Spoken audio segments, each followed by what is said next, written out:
Ako ang inyong Lolo Pael at ito ang aking kwento. Bienang Pakialamera. Kadarating lang ni Christian mula sa pagrarakit. Tuwing gabi ay nagigig ang banda nila. Siya ang gitarist ng kanilang banda. Naabutan pa niya ang asawang si Mirna na naggagayak na para pumasok sa trabaho. Alas 6 na, Christian. Grabe naman yung gig nyo. Inaabot pa talaga ng umaga yan. Bungad ng kanyang asawa. Sensya na, mahal. Nag-rehearse pa kasi kami para sa susunod naming gig. Abay, napapadalas naman yung pag-uwi-uwi mo ng umaga. Baka naman kung ano yung pinag-aatupag mo, ha? Napupuyat ang asawa mo sa pag-aalaga ng anak nyo. Tapos papasok pa siya sa trabaho. Hindi biro ang pagiging security guard. Abay, konting konsiderasyon naman, Christian. Sabi ng kanyang biyenang babae sa usapan nilang mag-asawa habang pinapakain nito ang dalawa nilang anak. Inaabot lang naman po ng umaga kapag may bagong kanta na kailangan pag-aralan eh. Minsan lang naman po ito, Nay. Pasensya na po. Hayaan niyo na po, Nay. Hindi naman palaging ganyan si Christian eh. Saka okay naman po ang kinikita niya sa mga racket niya. Masaya naman po siya sa ginagawa niya kaya ayos lang din naman po. Pagtatanggol sa kanya ng asawa. O paano, Han? Papasok na ako sa trabaho. Sabayan mo na lang sa pagtulog ng mga bata mamaya, ha? O sige, ako nang bahala dito. Ingat ka sa trabaho, ha? Pasensya na ulit. Habang inihahatid niya sa pintuan ng asawa, naririnig pa niya ang pabulong-bulong na biyenan. Sinasadya nito na iparinig sa kanya ang mga sinasabi. Ay, Nay, pasensya na ho kayo, ha? Salamat ho sa pagbabantay sa mga bata. Ako na hong bahala sa kanila. Paano mo sila maalagaan kung wala ka pang tulog? Bakit kasi hindi ka maghanap ng trabaho na hindi kontra sa trabaho ng asawa mo? Kumikita ka nga ng pag-racket-racket mo na yan pero hindi naman sasapat sa gastusin. Ikaw dapat na naghahanap buhay para sa pamilya nyo dahil ikaw ang padre di pamilya. Pero ang nangyayari, parang yung anak ko pa bumubuhay sa inyo. Tapos ngayon, uuwi ka ng puyat. Matutulog ka na lang. Abay, mamayang gabi, aalis ka na naman tapos si Mirna ang mapupuyat sa kakabantay sa mga bata. Ayusin mo nga yung buhay mo, Christian. Hindi na lang niya pinatulan ang mahabang sermon ng biyenan dahil ayaw niyang humaba pa ang pagsisermon nito. Kagaya ng palagi niyang ginagawa, pasok sa isang tenga at labas sa kabila. Ang lahat ng naririnig niya pagkatapos ay magpapanggap na walang narinig. Basta, salamat po sa pag-aasikaso sa mga bata, Nay. Ako na pong bahala dito. Pasensya na po ulit kayo sa abala, ha? Siya. Sige. Napakain ko na naman ang agahan niya mga bata. Mamayang alas 10 babalik ako para paliguan ng dalawa. Ay, wag na ho, Nay. Ako na ho magpapaligo sa mga anak namin. Lalong nainis sa kanya ang biyenan niya kung kaya't sinermonan pa ulit siya nito. Puyat ka! Paano mo paliliguan ng mga apo ko? Baka mamaya kung ano mangyari sa kanila habang nasa banyo kayo. Pupunta ako mamaya. Hindi naman malayo ang bahay namin Nasa kabilang iskinita lang. Ay, sige po. Kayo pong bahala. Salamat po uli. Pagkaalis ng kanyang biyenan ay mabilis niyang isinarado ang pinto at inilak pa ito. Pagkatapos ay nagpakawala ng malalim na buntong hininga. Ang tanda-tanda na, masyadong pakialamera sa buhay. Ano na naman kaya yung susumbong nun kay Mirna? Ay nako, ang mga biyenan nga naman. Narinig niya ang usap-usapan ng mga tsismosang kapitbahay habang nag-uumpukan ng mga ito sa tapat ng kanilang bahay. Pinag-uusapan ng mga ito ang isa nilang kapitbahay na kinukulam daw dahil sa pagiging pakialamera nito. Sa kakapakinig niya sa usapan, narinig niya pati ang mga sangkap ng pangungulam na maaari daw ginamit sa kapitbahay nila. Lumapad ang ngiti ni Christian nang marinig ang mga yon. Yung pala, legit kaya yun? I-try ko kaya. Tanghali na nang marinig ni Christian na nag-iyak ang bunso niyang anak na 3 taong gulang. Bigla siyang napabangon mula sa pagkakahiga sa sofa. Pupungas-pungas siyang hinagilap ng tingin ang mga bata. Nakita niya umiiyak ang bunso sa lapag habang kinakamot ang hita. Ako, tanghali na pala. Nakatulog ako. Hindi ko na napaliguan si Ashley. Usal niya. Saktong pagkabuhat niya sa anak ay biglang bumukas ang pintuan. Humahangos na pumasok ang biyenan niyang babae. Narinig ko umiyak ang apo ko, Christian. Ano ba nangyari? Nag-away na naman ba sila magkapatid? Hindi na nakapagsalita si Christian dahil sa tuloy-tuloy na pagsasalita ng biyenan niya. Sabi ko na hindi mo napaliguan ng bata. Sa malamang, nangangati na yan. Akin na nga, ako na magpapaligo. Marahang hinablot ng biyenan ng bata at dinala sa banyo. Habang pinapaliguan nito ang bata ay panay pa rin ang daldal ng babae. Napasabunot na lang si Christian sa ulo. Napalingon siya sa panganay niyang anak na abala sa pagsiselfone. Bubulong-bulong ang anak niya na halatang naiinis sa kanyang lola. Puro sermon na naman si Lola. Bakit kasi punta pa ng punta dito sa bahay yan? Kukuha lang naman niya ng mga gusto niya Anong sabi mo, Aldrin? Tanong niya sa anak. Wala po, Papa. Sabi ko, doon na muna ako sa kwarto. Matutulog na lang po ako. Napabuntong hininga na lang si Christian, pero hindi mawala sa isip niya ang sinabi ng anak. Pinakain mo na ba ng pananghalian ng mga bata, Christian? Tanong ng biyenan niya pagkalabas ng banyo. Kakain pa lang po kami, Nay. Sige, kumain ka na. Wala naman akong gagawin ngayon Babantayan ko na lang yung mga bata para makatulog ka ng maayos. Ako na rin ang magpapakain sa kanila. Nasaan na ba si Aldrin? Nasa kwarto po, Nay. Sumigaw ang biyenan niya para tawagin ang apo. Aldrin! Lumabas ka na dyan para makakain na kayo ni Ashley! Kumain na po ako, Lola. Matutulog na po ako. Kumain na ba talaga ang batang yon, Christian? Baling sa kanya ng biyenan. 8 years old na po si Aldrin, Nay. Kakain na lang po yun kapag nagugutom. Hindi na naman siya alagain Yan! Kaya lumalaking pasaway ang mga apo ko kasi kinokonsente mo. Kapag ayaw, hahayaan na lang. Baka mamaya nagugutom yun sa kaka-cellphone. Dapat binabawalan mo rin. Mamaya lumabo ang mata. Teka nga pala. Titingnan ko yung lalagyan nyo ng bigas. Pati ang ref. Abay, wala naglaman Kailan mo balak lagyan ng mga yan? Kapag dilat na sa gutom ang mga bata? Mag-grocery na lang po ako, Nay. Abay, dapat lang. Ibili mo na rin ang makakain ng mga apo ko, ha? Kahit mga biskwit man lang, para may madudukot, may makukot-kot. Habang nag-uusap sila, ay biglang sumabat sa kanila ang panganay niyang anak. Wag na po, Papa. Wag na po kayong bumili ng mga pangmerienda. Nauumay na rin naman po kami ni Ashley. Yung bigas po, sa kalaman ng ref. Kahit kaunti lang. Minsan po kasi, nasasayang lang. Paanong nasasayang, anak? Tanong niya. No, hindi mo niluluto. Kaya minsan nasisira na lang sa ref. Tinatapon ko na lang. Magluluto ka rin kasi, hindi yung umaasa ka sa ulam. Puro lutong ulam ang pinapakain mo sa mga apo ko Tingnan mo, ang papayat. Sabat ng kanyang biyenan.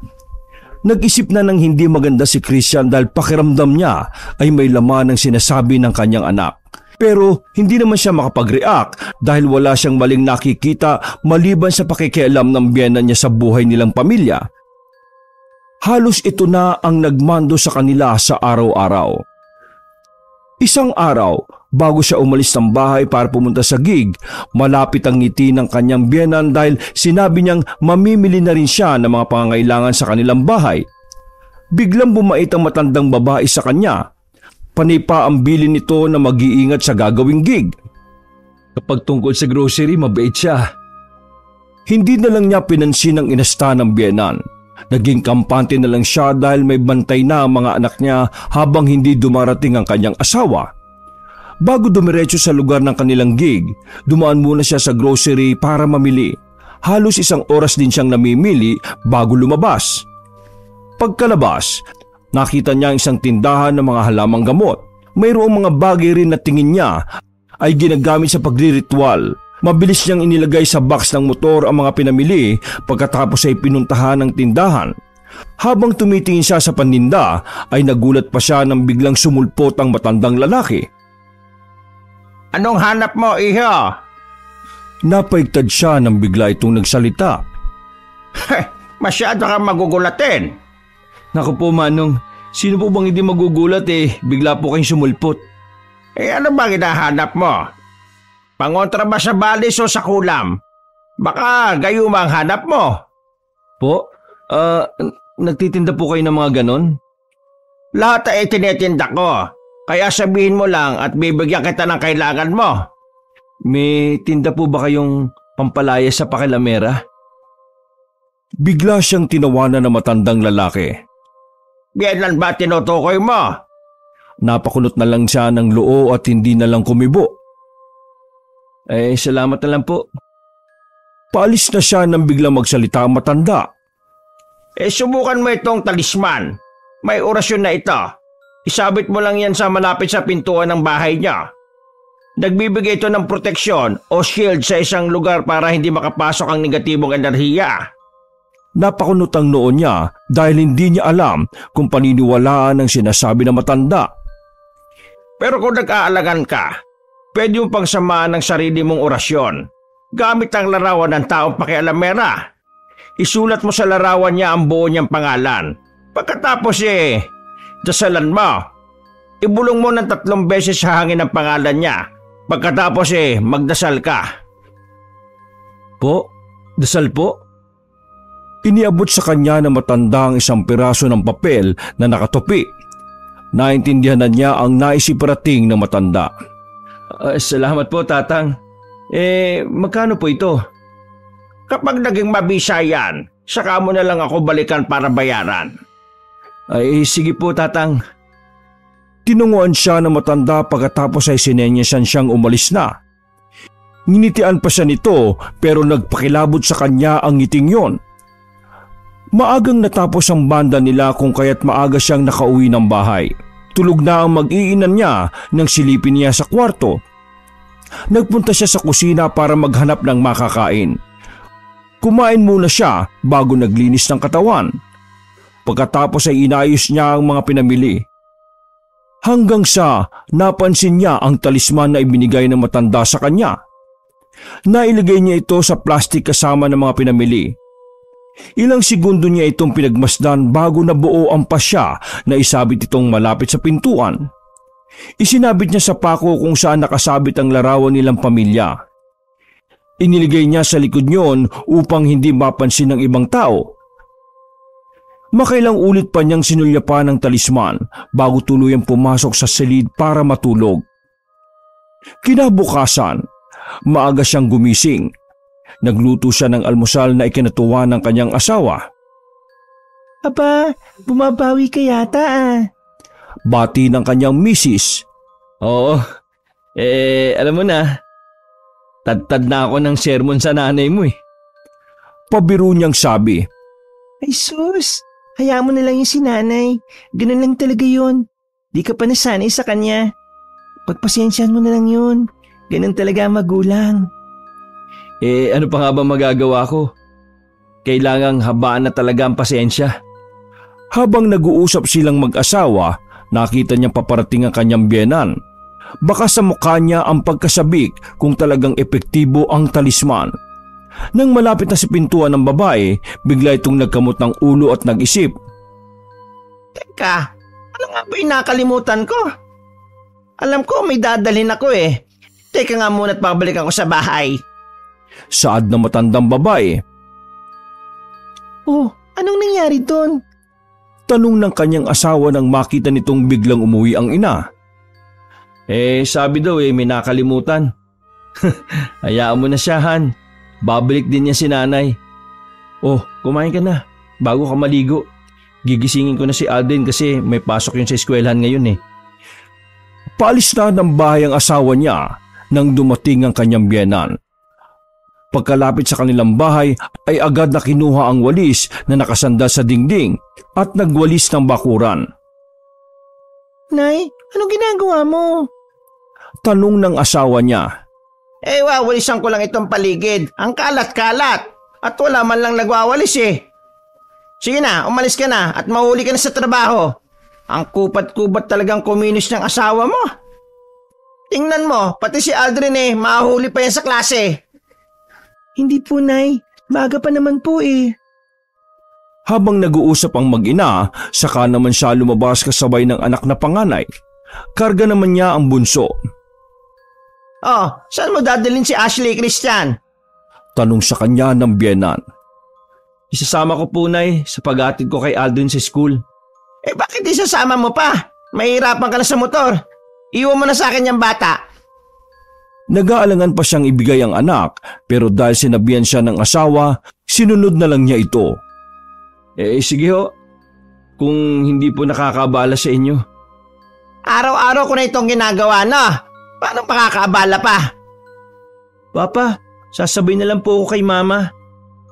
Pagbaba naman ng jeep ay tapat na ng school ko yon, kaya okay lang kahit na hindi na ako ihatid. Sabi naman ng anak. Nako anak, mas mabuti yung ihatid ka ng papa mo. Tara na, halina kayo, sabay-sabay na tayong umalis. Pagkatapos niyang ihatid sa eskwelahan ng anak, nagmamadali siyang bumalik sa bahay. Gusto niyang makita kung ano ang ginagawa ng kanyang biyenan. Naabutan niya itong nakikipagkwentuhan sa kanilang kapitbahay sa gilid ng kalsada.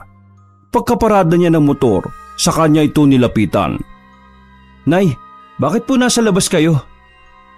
Pinaparawan ko yung apo ko. Ganun po ba? Tara na po sa loob. Mag-almusal na po muna tayo. Ibinigay sa kanya ang bata pagkatapos ay nagpaalam na ang biyenan na umuwi. Saka na lang, nandiyan ka na naman ngayon eh. Saka pumasok na naman si Aldrin sa eskwela, kaya uuwi na muna ako. Parami akong labahin sa bahay. Bahagya siyang napangiti dahil sa inasta ng biyenan. Pagkapasok ng bahay ay sinulyapan niya ang talisman. Mukhang gumagana ka nga ah. Ayos ito, matatahimik na yung bahay namin. Maghapong hindi pumunta sa kanila ang biyenan hanggang sa kinabukasan ng tanghali. Natutulog ang bunso niyang anak, kaya sinabayan niya ito ng paliligo. Habang nasa banyo, naririnig niyang tinatawag siya ng kanyang biyenan. Christian, nariyan ka ba? Napapailing siya dahil umaalingaw-ngaw sa pandinig niya ang matinis na boses ng biyenan. Naliligo po ako, Nay. Bakit po? Sigaw niyang tugon. Akala ko kasi wala ka. Tahimik ang bahay niyo eh. Nagulat siya nang marinig ang biyenan na nakapasok sa bahay nila. Oh, paano nangyari yun? Nakapasok siya? Wala nang bisa yung talisman? May expiration pala yun? Hala, baka kailangan yung dasalan. Isip siya ng isip sa ibinili ng matandang lalaki na nagbigay sa kanya ng talisman. Wala naman siyang sinabi. Ay, teka nga. Nagmamadali siya sa paliligo dahil nagtataka siya sa nangyayari. Pagkalabas ng banyo ay hinagilap kagad niya ng tingin ang biyenan. Nakita niya itong kumakain sa kusina. Kumain na ako. Mabuti at nakaluto ka na. Opo. Sige po, Nay. Kain lang ho kayo dyan. Nagtuloy na siya sa kwarto para magbihis. Nagmamadali rin siya sa pagbibihis dahil gusto niyang tingnan ang talisman. Pagkalabas ng kwarto ay nakita niyang nasa sala na ang biyenan at nanunood ng TV. Buti napatulog mo si Ashley. Hindi ba nag-iiyak yung bata? Hindi naman po, Nay. Si Aldrin, anong oras mo susunduin? Mamaya pong hapon. Wala ka bang racket mamayang gabi? Bakit hindi ka pa natutulog? Dapat sinasabayan mo na si Ashley sa pagtulog. Wala po kaming gig mamaya. Ganun ba? Di mabuti at makakapagpahinga ka. Opo, kayo rin po, Nay. Pwede rin po kayo magpahinga ngayon. Hindi naman po kailangang araw-araw nandito kayo. Natigilan siya nang biglang tumingin sa kanya ng masama ang biyenan. Ang ibig ko lang pong sabihin baka po may gagawin kayo sa inyo. Si tatay ho baka nagagalit na yun kasi lagi hong nandito kayo sa amin. Baka hindi na nyo naasikaso. Matanda na yon. Babayaan mo na siya. Palaging naroon sa mga kainuman niya. Huwag ka mag-alala, ayos lang ako din dahil nalilibang naman ako sa mga apo ko. Ganun po ba? Sige po. Ilang oras din niyang pinakiramdaman ng biyenan hanggang sa nagpasya na rin yung umuwi. Dahil tila naiinip na. Pagkaalis ay sa kanya tiningnan ng talisman. Oh, nasaan na yun? Bakit nawala dito sa pinagsabitan ko? Hindi kaya kinuha niya? Pero paano niya nalaman? Kinalkal pa niya ang buong sala sa pag-aakalang baka nahulog lang, pero hindi niya ito nakita. Imposible namang nalaman niya yon. Pero paano nawala? Dahil sa pagkawala ng talisman, bumalik na naman sa pangingialam ang kanyang biyenan sa buhay nila. Napansin na rin niya na tuwing naroon sa kanila ang biyenan ay naiinis ang panganay niyang anak. Hanggang sa marinig niya na itong magsalita ng mag-isa sa kanilang kwarto. Punta ka ng punta dito. Kasi marami na naman kaming grocery at bigas. Kapag tulog kasi si Papa, saka ka nag-aakot. Nakakainis talaga tong si Lola oh. Ginagawang grocery yung bahay namin. Sana, mawala na lang siya. Nabigla siya sa sinabi ng anak, kaya kagad niya itong kinausap. Anong sinabi mo, Aldrin? Hindi nakakibo ang anak niya dahil sa pagkabigla. Hindi ako magagalit, anak. Sige na, gusto ko lang maintindihan yung sinasabi mo. Sinilip muna ng anak kung nakalis na ang lola niya bago ito nagsalita. Si Lola po kasi, Papa Palagi na lang kayong sinesermonan. Ginagawa niya po yun kapag nakikita niyang wala na siyang makukuhang pagkain at bigas. Nagagalit siya kasi wala siyang maiuwi sa paborito niyang anak na may asawang tambay at sugarol Nangunguha ang lola mo ng grocery dito sa bahay? Opo, tinataon po niyang tulog kayo o kaya umaalis. Akala niya hindi ko nakikita yung ginagawa niya. Minsan po, pinapupunta niya dito si Tita Ira para ibigay yung mga grocery at bigas. Tapos, papagalitan kanya kapag ubos na at idadaylan na wala kami makain. Napabuntong hininga si Christian sa sinabi ng anak. Lalo siyang nainis sa biyenan. Pero anak, kahit ganun, masama ang humiling ng masama sa kapwa. Huwag mo nang uulitin yun ha. Lola mo pa rin siya. Hayaan mo, ako na ang aayos nito. Dahil sa sinabi ng anak, naisip niyang gawin ang ritual na sinasabi ng matandang lalaki sa kanya. Kinuha niya ang piraso ng papel na itinago niya sa wallet. Binasa niya yon at kinabisado. Nagdadalawang isip siya na gawin ang ritual pero nabuo ang pasya niya dahil na rin sa anak niya. Kilala niya ang ugali ng biyenang babae. Hindi ito tumatanggap ng pangaral at pagkakamali. Kinuha niya ang larawan nito na nakadisplay sa sala kasama ang kanilang mga larawan. Pagkatapos tanggalin sa frame ay isinulat niya ang buong pangalan ng biyenan sa larawan. Muli niyang kinabisado ng paulit-ulit ang dasal. Subalit kalaunan ay nakaramdam siya ng konsensya. Hindi na lang niya itutuloy hanggang sa nakatulog siya sa pag-iisip. Nanaginip siya na ginawa niya ang ritual at pagkalipas ng ilang araw ay namatay daw ang kanyang biyenan. Napabalikwas siya mula sa pagkakahiga at habol ang hininga habang pinupunasan ng pawis sa mukha gamit ang palad. Shit, buti panaginip lang. Usal niya. Dali-dali niyang hinagilap ang larawan ng biyenan para itapon ito. Ngunit laking gulat niya nang makita itong nakakabit na sa frame.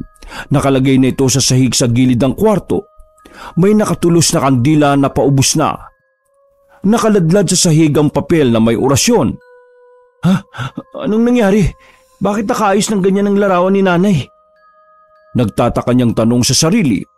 Lumabas siya ng kwarto para tanungin ang anak na si Aldrin, ngunit nakita niya itong natutulog sa sofa. Nasa lapag naman ang bunso niyang anak. Nakatulog na din ito. Sino kayang gumawa ng ritual? Nagmamadali niyang iniligpit ang mga gamit sa pagriritual at itinapon sa basurahan. Pagkatapos ay pumunta siya sa kusina para uminom ng tubig. Sobrang kaba ng kanyang dibdib dahil hindi niya alam kung ano ang mangyayari sa biyenan niya. Maya-maya ay nagising na si Aldrin. Kagad niya itong tinanong kung pinaglaruan ba ang larawan ng lola niya. Po? Hindi po. Kung hindi ikaw, sinong gumawa nun? Yung picture po ni Lola? Yung nasa kwarto po ba? Oo anak, nakita mo ba kung sino yung humawak doon? Pero Papa, ikaw po yung naglalaro nun kanini. Sinabihan mo pa nga ako na huwag papasok sa kwarto. Dito kami ni Ashley natulog sa sala kasi may gagawin ka.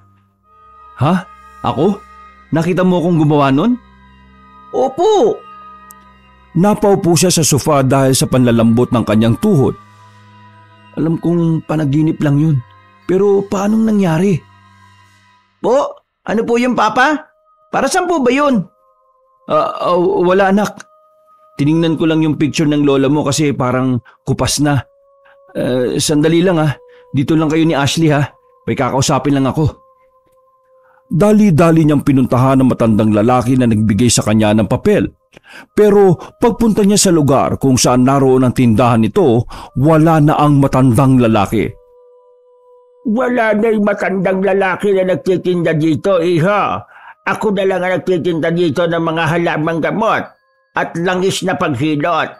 Matagal na ako dito, ilang taon na. Wala akong nakikilalang lalaki na nagagawi rito. Bakit mo pala siya hinahanap? Sagot sa kanya ng matanda na may-ari rin ng isang tindahan. Wala kasi may ibibigay lang sana ako sa kanya. Kaso wala na siya Sige po, salamat na lang. Sige. Halos manlumo siya nang makauwi ng bahay. Ilang araw siyang tahimik dahil pinakikiramdaman niya kung ano ang mangyayari. Nagahalo ang kaba at takot dahil sa ritual na hindi niya alam kung paanong naisakatuparan. Naging maayos lang ang kanyang pakiramdam matapos ang ilang araw na wala namang masamang nangyayari sa biyenan niya. Maliban sa hindi na ito madalas nagpupunta sa kanilang bahay. Sa tuwing inaaya naman nilang pumunta ay nagdadahilan ito at tila umiiwas na lang. Han, bakit kaya si nanay hindi na nagpupunta dito? Nag-away ba kayo? Tanong sa kanya ng asawa. Bakit ko naman siya awayin? Baka mo inaway ni tatay. Puntahan ko na lang siya mamaya. Wala naman akong pasok ngayon Medyo nag-aalala ako Ilang araw na kasing kakaiba yung kinikilos niya. Baka mamaya hindi naman napapansin, masama na pala ang loob niya sa atin. Ang matatanda pa naman, maramdamin. Oo, tama yun Han. Sige, puntahan mo para kumustahin. Saad niya, subalit ang totoo'y gusto niya na ring malaman ang kalagayan ng biyenan. Panangalian ng dalawin ng kanyang asawa ang ina nito. Nagdala pa ng ulam ang asawa ni Myrna para sa mga magulang. Ilang minuto pa lang ang nakakalipas nang bumalik ang asawa. Humahangos itong pumasok sa kanilang bahay. Han, dali mo si nanay sa albularyo. Bakit? Nagtataka niyang tanong. Masama raw ang pakiramdam na ilang araw na. Sabi ni tatay, araw-araw daw ay pahina ng pahina si nanay. Nanlalambot at isinusuka ang kinakain. Tapos kinakapos sa sininga. Bakit sa albularyo? Dapat sa doktor siya dalhin. Baka kung ano na yung nangyayari. Kakadala lang doon sa kanya kahapon pero kapag nasa ospital, nagiging maayos ang lagay niya. Kaya pinauwi na lang siya ng doktor. Niresitahan na lang ng gamot pero yung gamot daw hindi naman umiepekto. Biglang kumabog ng malakas ang dibdib ni Christian dahil sa kaba. Pinanlamigan siya ng katawan at nagsimula ng pawisan ng malapot.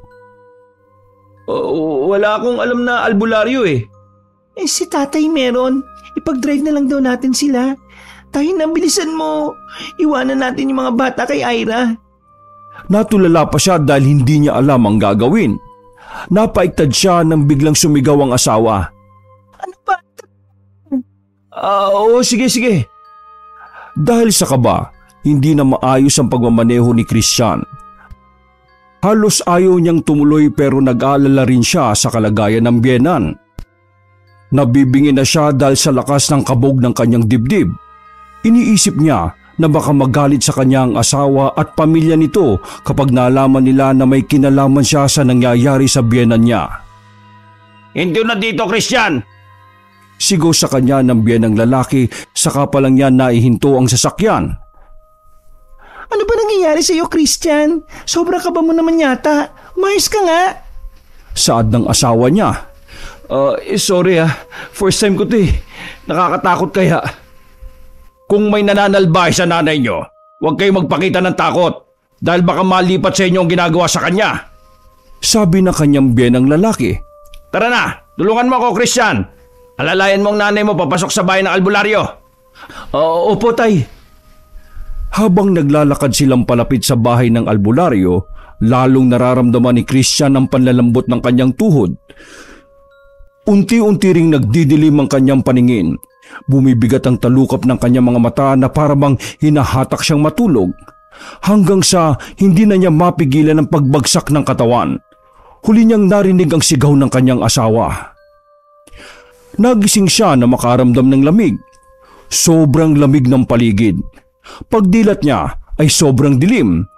Wala siyang maaninag kahit ang sarili ay hindi niya makita. Naglakad siya habang nangangapa. Bawat takbang ay pinakikiramdaman niya ang nilalakaran. Hello? May tao ba riyan? Nasaan ako? Tanong niya, subalit walang sumasagot. Bumabalik lang sa pandinig niya ang sariling boses. Sa sobrang tahimik ng lugar, pati ang paghinga niya ay kanya ring naririnig. Nasaan ako? Bakit ang dilim dito? Maya-maya ay nakarinig siya ng boses na tila nagdarasal. Huminto siya sa paglalakad at pinakiramdaman kung saan ito nanggagaling. Nang malaman niya ang pinagmumulan nito, dali-dali siyang nagtungo roon. Nakakita na siya ng kaunting liwanag. Sinundan niya yon hanggang sa nakakita siya ng matandang lalaking nakatalikod. Tatang, maaari niyo bang sabihin kung nasaan ako? Tanong niya. Laking pagtataka niya nang makilala ang lalaki matapos siyang lingunin. Binigyan siya nito ng makahulugang ngiti. Ikaw, tatang, di ba ikaw yung nagbigay sa akin ng orasyon? Hindi ko naman yung ginamit pero bakit may ibang gumawa? Dahil yon sa kagustuhan mo. Kahit hindi ka kumilos dahil gusto mo, iba na ang gumawa doon para sa'yo. Hindi po, ayoko po. Buwiin niyo yun. Bakit? Nakokonsensya ka na? Dahil ba sa kalagayan niya ngayon? Hindi ba't nararapat lang yun sa kanya? Hindi po. Huwag na po nating ituloy. Maawa po kayo. Natatakot ka ba para sa kanya o para sa sarili mo? Bigla siyang nag-isip sa tanong ng matanda. Kung ganon, natatakot ka para sa iyong sarili. Huwag ka mag-alala. Hindi naman nila malalaman Hindi po. Ayoko na. Huwag niyo na po siyang saktan. Pakiusap po. Hindi naman ako nanakit sa kanya. Ikaw naman ang gumawa sa kanya doon. Ikaw rin ang makakatanggal doon. Pero hindi ko pa isinagawa yung ritual. Oo nga. Pero ginusto mo rin naman, hindi ba? Dahil kung ayaw mo, umpisa pa lang, dapat inayos mo na. Hinahanap ko po kayo pero wala na kayo doon sa tindahan. Wala naman sa akin nakasagutan. Nasa sa iyo. Kapag ayaw mo, alam mo na ang dapat gawin. Ano nga pong gagawin ko? Nginitian lang ulit siya ng matanda. Pagkatapos ay itinulak siya. Naramdaman niya ang malakas na hangin na nagtulak sa kanya. Napapikit siya at nang dumilat ay naroon na siya sa loob ng bahay ng albularyo.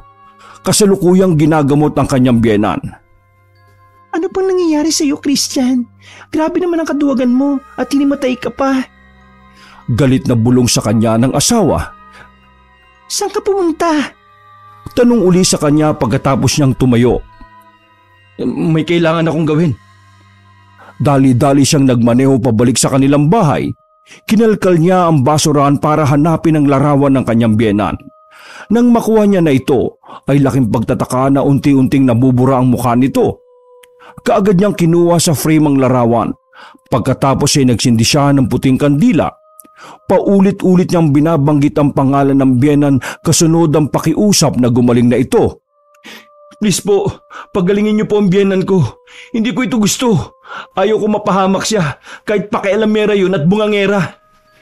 Pagkatapos ay itinapat niya sa kandila ang larawan at hinayaang matupok yun ng apoy. Nang maging abo na ito, ay sa kanya iniligpit ang kalat at muling bumalik sa bahay ng albularyo. Pagkarating niya ay natapos na ang gamutan. Ano? Saan ka ba nagpunta, Christian? Galit na tanong ng kanyang asawa. Sa bagay, okay na yung panay katakas para di siya lumipat yung pangungulam. Napakaduwag mo pa naman. Ay ano na ba nangyari? Kumusta na si nanay? Tanong niya. Okay na, magaling na siya. Binawi na raw na mangkukulam ang kulam niya kay nanay. Mangkukulam? Gustong matawa ni Christian pero naisip niyang baka nga mangkukulam na rin siya dahil sa kanyang nagawa. Ang sama ng panaginip ko. Abay, hinahatak na raw ako ni kamatayan. Hawak niya ako sa leeg. Titig na titig siya sa akin. Galit na galit. Gusto nang karitin ang leeg ko. Grabe ang takot ko. Buti na lang, may boses na pumigil sa kanya. Kaya nakabalik ako. Pagkukwento ng biyena niya kaya napunta sa kanya ang atensyon ng lahat. Teka, ang sabi niyo nakulam ako. Bakit naman ako nakulam? Sino naman ang gagawa nun sa akin? Dahil sa sa inyo, may ugali kayong hindi ka nais-nais. Sagot ng albularyo. Ano naman yon? Tanong uli ng biyena niyang babae. Ikaw na lang ang makakasagot niyan dahil ikaw ang mas nakakakilala sa sarili mo. Magbago ka kung ayaw mong balikan ka ng kumulam sa'yo. Mukhang bantay sarado ka pa naman. Napayuko si Christian nang marinig ang sinabi ng albularyo. Alam niyang alam ng albularyo na siya ang gumawa nun. Mabait pa nga yun dahil binawi niya ang orasyon.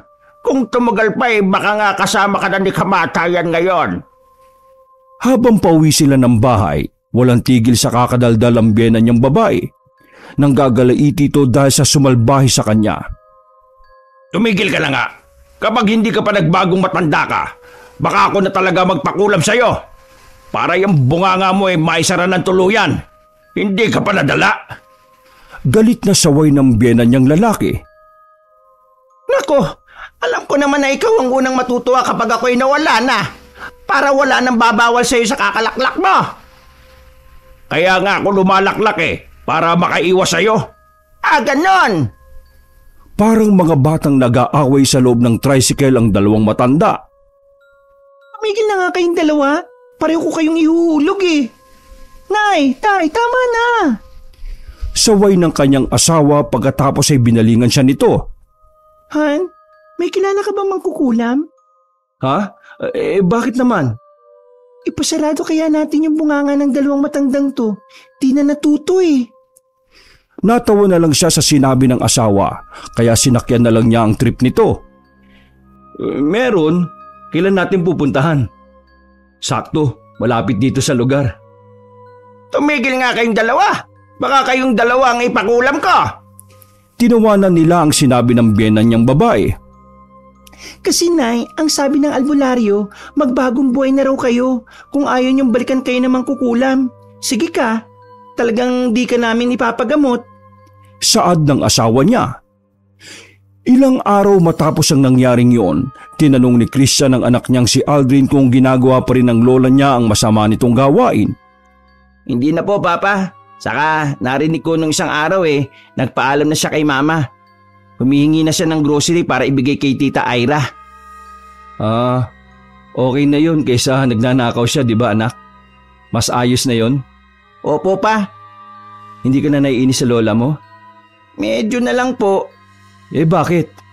Masikit pa rin po sa tenga yung boses niya Tinawanan niya ang sinabi ng anak. Tungkol doon, wala na tayong magagawa. Inborn na yan sa lola mo. Hayaan na natin yun. Wakas!